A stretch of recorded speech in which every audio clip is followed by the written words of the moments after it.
सभी को नमस्कार।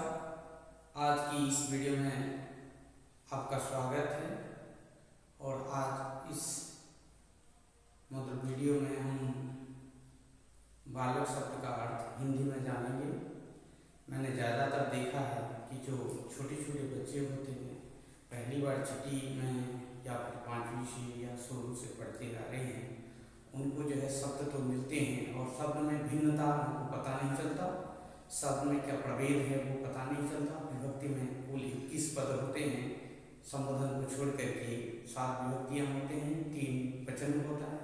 तो ये वचन के आधार पर इनके अर्थ होते हैं और इस अर्थ को समझना थोड़ा मुश्किल होता है, तो इसीलिए मैंने सोचा कि एक वीडियो बना के आप सभी को दूँ। पहले मैंने उड़िया में एक बनाया था, मैं उड़ीसा का हूँ, और बच्चों ने बोला कि आप हिंदी में थोड़ा इसको बताइएगा ताकि हम लोग जो है समझ पाएंगे। देखिए, आज हम संस्कृत जो बालक शब्द है उसी का हम विभक्ति में अर्थ निकालते हैं। तो बात यह है कि हम जब देखते हैं कि विभक्ति है ये प्रथमा, द्वितीया, तृतीया, चतुर्थी, पंचमी, षष्ठी और सप्तमी, और इसमें एक वचन है। एक वचन यानी एक संख्या है, द्विवचन मतलब 2 है, 3 मतलब 3 या 3 से अधिक, अर्थात वचन का मतलब संख्या है और विभक्ति है। विभक्ति में बांटा गया है। तो पहला विभक्ति का जो अर्थ है वो हमने है लिया है, जबकि है तो छुप के होता है, मतलब दिखता नहीं है। हिंदी में अगर हम बोलेंगे तो शब्द के साथ जो है नहीं रहता है, या फिर अगर है लगाते हैं तो उसका जो है हम देखेंगे कि अस धातु का अर्थ बन जाता है जो है अस धातु, अस्ति, अस्ति स्तः संति है। स्तः का मतलब दोनों है और संति का मतलब बहुत सारे हैं। तो फिलहाल हमने है लिया है, पर है हम लिख पाएंगे नहीं, क्योंकि भाषा में ये ऐसा ही मतलब प्रयोग करना पड़ेगा, क्योंकि है नहीं लगता है, जबकि उड़िया भाषा में है का अर्थ हम जोड़ सकते हैं जब अर्थ करते हैं। तो पहले हम देखेंगे कि प्रथमा विभक्ति जो जिसका अर्थ है तो उसमें क्या होता है, बालक है। तो उड़िया में जो है का अर्थ हम उड़िया में लगा सकते हैं, पर हिंदी में नहीं होता है, केवल बालक होता है, केवल बालक होता है। बालक का मतलब बालक है। और बालक यहाँ 2 हैं तो 2 बालक हैं, अर्थात 2 बालक, 2 बालक, 2 बालक या 2 लड़के हैं। फिर इसके बाद आता है बालकाहा। जब 2 से अधिक हो तो या फिर 3 हो या फिर 3 से अधिक हो, 2 से अधिक कितने भी संख्या हो जाए तो ये बहुवचन होता है और इसका अर्थ होता है बालके, बालके, या फिर हम ये कह सकते हैं कि लड़के, या फिर हम लड़के कह सकते हैं। तो यहाँ है का प्रयोग बालक है हो भी सकता है, एक बालक मतलब एक बालक है, बालक 2 बालक अर्थात 2 बालक हैं, पर लिख नहीं सकते क्योंकि 2 बालक हैं, एक बालक है ऐसा अर्थ नहीं होता है, बस समझने के लिए होता है। और बालक बालके हैं, ये बालके बहुत सारे यानी लड़के हैं, ऐसा ही अर्थ आता है। और उसी के बाद हम देखते हैं कि बालकम को, यहाँ द्वितीय विभक्ति का चिन्ह है को, तो बालकम तो एक है तो एक बालक को, एक बालक को, बालक को। फिर द्विवचन है बालक को, तो इसमें जो है 2 बालक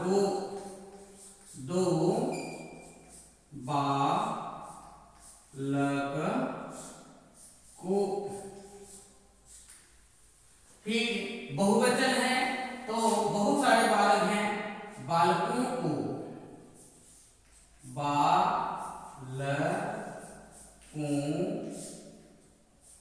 को। फिर हम देखेंगे तृतीय व्यक्ति के लिए के द्वारा।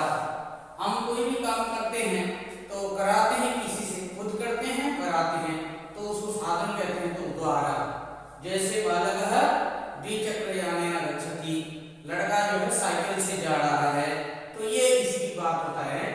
तो बालकेन अर्थात बालक के द्वारा, एक है ना तो एक बालक के द्वारा, एक बालक के द्वारा। बालकाभ्याम तो द्विवचन है, द्विवचन का ये शब्द रूप है, तो द्विवचन की स्थिति है तो दो बालकों के द्वारा, दो बालकों के द्वारा। फिर बालकैहि तो बहुवचन में है तो बहुत सारे वाक्य हैं, बालकों के द्वारा, बालकों के द्वारा, बालकों के द्वारा, तो ऐसा। फिर चतुर्थी, चतुर्थी के लिए शब्द है, के लिए, देने के लिए या किसी के लिए, हम जिसके लिए लाते हैं तो इसका ये अर्थ होता है के लिए। बालकाय, एक बालक के लिए, एक बालक के लिए। फिर बालकाभ्याम तो यहाँ होता है दो, द्विवचन में है तो दो बालक के लिए, दो बालकों, दो बालकों के लिए। बालके, बालकेभ्यः तो बहुवचन में है तो बहुत सारे बालकों के लिए, यहां लिखेंगे बहुत सारे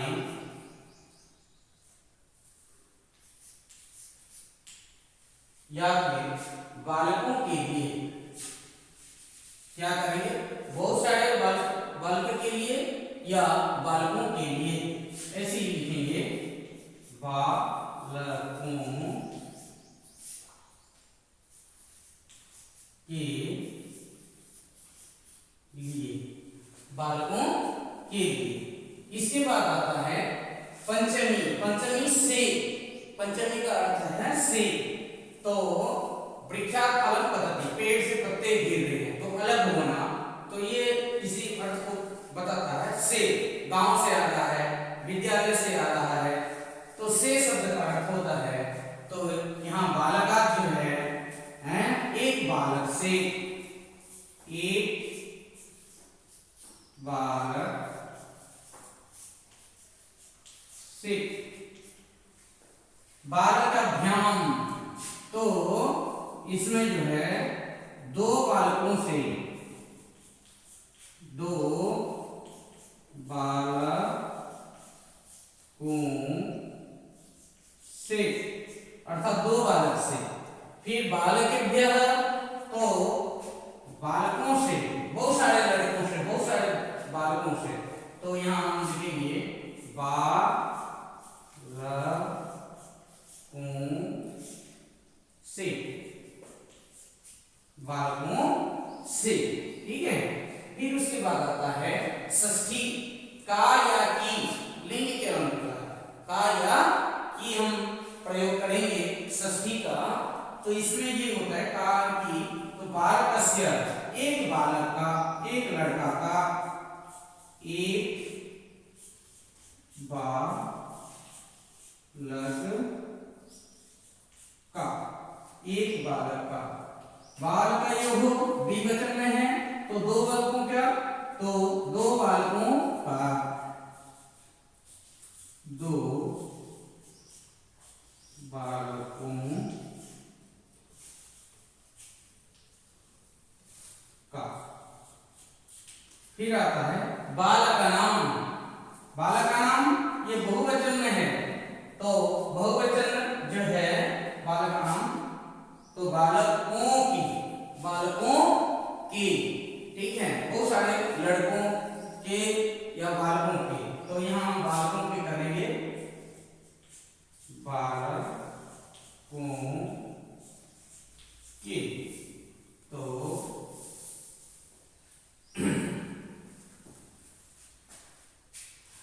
फिर आता है सप्तमी।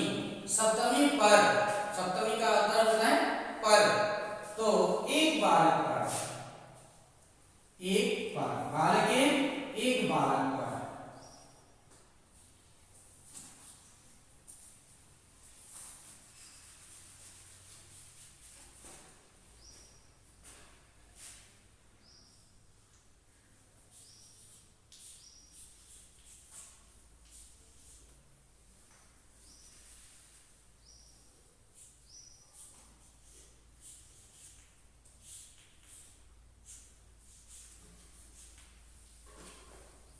फिर बालकयोः, तो दो बालक पर, द्विवचन में है, तो दो बालकों पर। बालकेषु, बहुत सारे बालकों पर या बालकों पर, बालकों पर, बालकों पर, जिसका मतलब अर्थ है पर है, जिसका अर्थ है मध्य रे, बीच में, तो बालक बालक के बीच में, बालकयोः दो बालक में, पर या यहाँ होगा में, ठीक है, में भी हम लगा सकते हैं, पर या फिर में, एक बालक में होगा यहाँ, फिर में बालकों में, तो में, तो ये हो गया हमारे विभक्ति के अर्थ। इसमें ये होता है कि जब हम शब्द रूप रट लेते हैं या शब्द रूप याद कर लेते हैं, उसी का अर्थ निकालने के लिए बच्चों को परेशानी होती है या आप लोगों को परेशानी होती है, जो पहली बार मतलब संस्कृत में प्रवेश किए हैं, संस्कृत को जानते हैं, तो इसी के आधार पर आप लोग जो है अपना अर्थ समझ सकते हैं और शब्दों के अर्थ निकालने के बाद वो भाषा सहज और सुगम हो जाता है समझने के लिए, ठीक है। तो आप लोग इसको देख करके, इसी तरह ही है हर चीज में, है का हमने प्रयोग किया है, पर वो दिखता नहीं है, कहीं है लगाना जरूरी है या फिर नहीं है, वो तो आपके ऊपर है। और को द्वितीय विभक्ति में वो है, तो ये 7 चिन्ह जो है इसको याद रखना है को के द्वारा के लिए से का की में, ऐसे ही होगा, है को के द्वारा के लिए से का की में, है को के द्वारा के लिए के का की में, तो ये का की जो है एक है को के द्वारा के लिए से का या की पर में, तो इसमें 2 शब्द हैं पर में, तो इसको हम शॉर्टकट में याद रखेंगे तो हमें जो है मतलब अर्थ निकालना समझ में मतलब आसानी होगा, हम अर्थ निकाल सकते हैं। और दूसरी बात है, इसमें डिफरेंट इतना है कि हम इसको थोड़ा समझेंगे कि यहाँ भी बालकों है और यहाँ भी बालकों है, ये दोनों बालकों समान हैं पर अर्थ में भिन्नता है। अगर आपको ये शब्द रूप याद है तब जाकर आप किसी की अर्थ निकालने में समर्थ हो सकते हैं।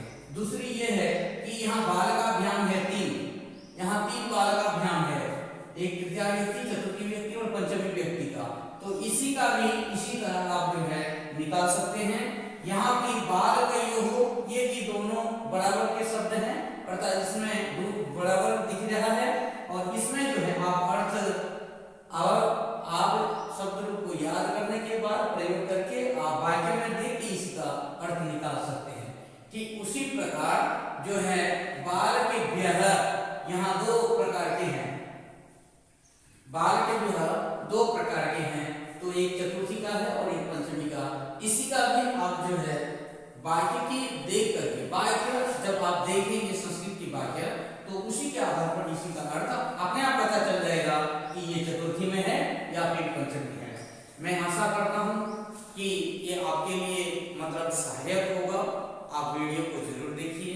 अगर आपके भाई बहन हैं जो छोटी कक्षा में पढ़ते हैं, जिनको समझाना है या उनकी समझ में नहीं आ रहा है, तो इस वीडियो को जरूर देखें और दूसरों को दिखाएं, और जहाँ कहीं कमी है वो कृपया मुझे कमेंट करके बताइए, मैं उसी के सुधार करूँगा। क्योंकि ये जो है भाषा की मतलब जो है हम क्या कि उसकी प्रचार के लिए कर रहे हैं। संस्कृत भाषा किसी के लिए कठिन ना बन जाए, किसी को सहजता लाने के लिए हम कोशिश कर रहे हैं, और विद्यालय में जो बच्चे पढ़ रहे हैं उन्हीं के लिए जो है ये मैंने प्रयास किया है। ज़्यादातर हम देखते हैं कि कहीं भी संस्कृत का ट्यूशन नहीं लगता है, बच्चे पढ़ने के लिए परेशान होते हैं, समझ नहीं पाते हैं, और ऐसा भी देखा जाता है कि मैथ, साइंस, इंग्लिश का लोग ज़्यादातर ध्यान देते हैं। आज के युग में उसका बोलवा जीवन में संस्कृत बहुत महत्वपूर्ण होता है, जो हमारे बच्चे पर धीरे धीरे भारी होता जा रहा है। हम साधारण शब्दों को समझने में असमर्थ हो रहे हैं, लौकिक ग्रंथ को, साधारण ग्रंथ को समझने में हमें परेशानी हो रही है। तो हमारी विरासत कैसे बचेगा, संस्कृति कैसे बचेगा, और इसको समझने से हमें सरलतापूर्वक संस्कृत अपने आप धीरे धीरे आ जाएगा। तो अगर आप इसी से मतलब समझ में आ रहा है कि आपको कुछ लाभ है, तो जरूर कमेंट कीजिए। आगे इस तरह की छोटी छोटी वीडियो जो है मैं बनाता रहूँगा, जो आपके बच्चों के लिए मतलब लाभदायक हो, वो सीख सकते हैं, खुद भी आप सीख सकते हैं। संस्कृत कठिन नहीं है और उसी को सरलता लाना जरूरी है। हम अगर पहली चीज़ को नहीं जानते हैं तो आगे की चीज़ कैसे जानेंगे। इसीलिए मेरा एक छोटा सा प्रयास है